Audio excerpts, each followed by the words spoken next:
Takže čaute ľudia pri ďalšom videu, kde som preskúmoval úplne vysoký úsek riečky, kde som nikdy v živote nechytal, je to tam úplne brutálne zarastené a toto som tam presne chytil.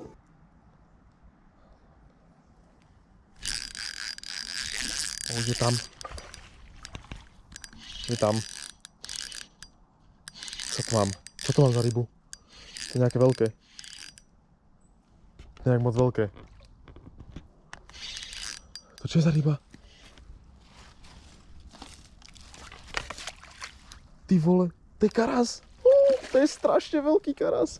To je strašne veľký karas. Aha. Ty kokos.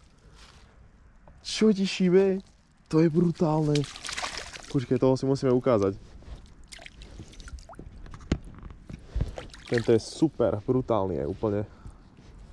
Ty vole, ten je veľký. Má to základ... dobre. Jaký karas veľký. Dobrý, ne? Na uelko, ty kokos, do 3 gramov. Jaký karas to zobral? To čo tu robí karas? Preskúmavam, chlapci, úplne vysoký úsek riečky, mojej obľúbenej. Ty vole, toto vypadá brutálne. Uvidíme, čo tu chytím ešte.